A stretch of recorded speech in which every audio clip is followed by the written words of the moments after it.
Ang mga shawl na tuwing taglamig bumebenta, aba ngayong summer, pwede nang ipangrampa.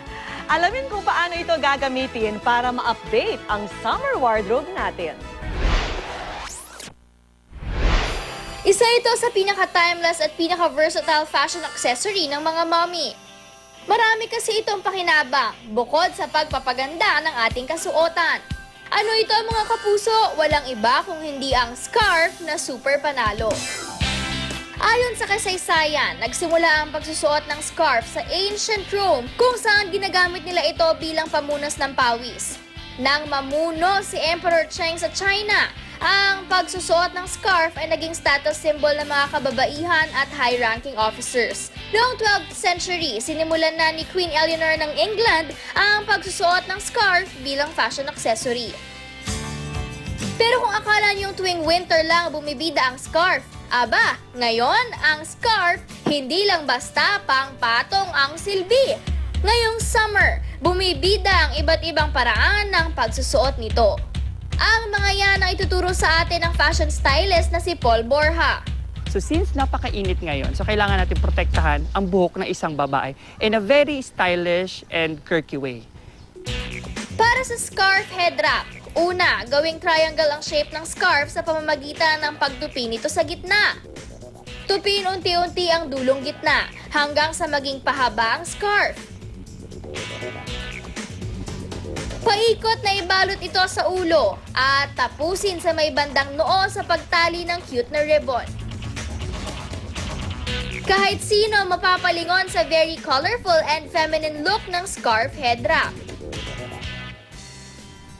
Ang summer top na ito ginawa rin mula sa scarf. Kadalasan, ang scarf ay ginagamit pang accessory lang. But this time, gagawin natin siyang side shoulder bow top. Para sa ating sexy top, una, padiagonal na ibalot sa katawan ang scarf.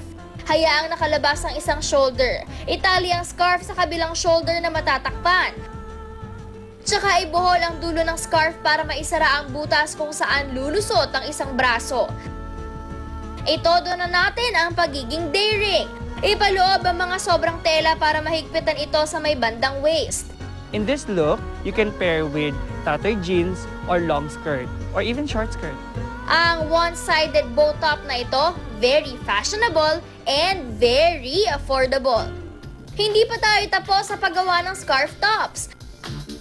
Siguradong magiging ready na kayo sa summer rampahan with this racer back scarf.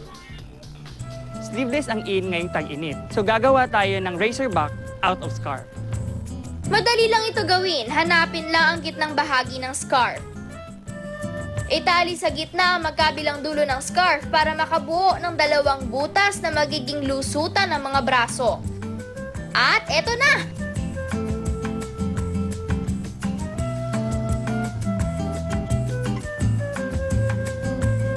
Simple man ang suot mo at plain color, mabibigyang buhay ito ng racerback bolero. Pagkatapos ng mga pack na top, ang scarf may ibubuga rin sa bottoms. Kadalasan, cover up ang scarf. Pero ngayon, gagawin natin siyang super sexy na bandage skirt. Para sa skirt, iikot lang ang scarf sa waist.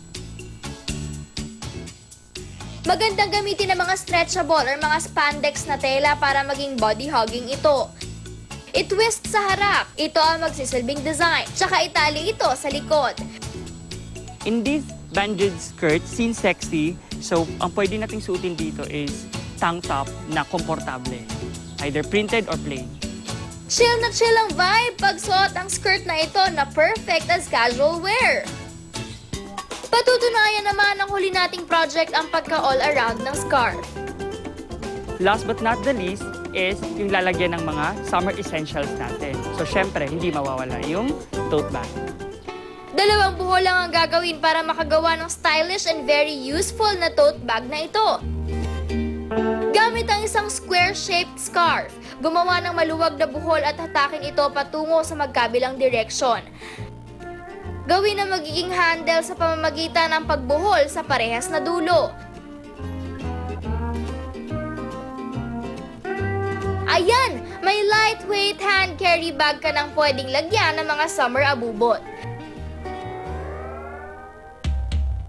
Sa Sa mga gustong laging kakaiba, tandaan, hindi kailangang laging gumasta. Dahil ang tunay na fashionista, mapapabongga ang kahit simpleng kapiraso ng tela.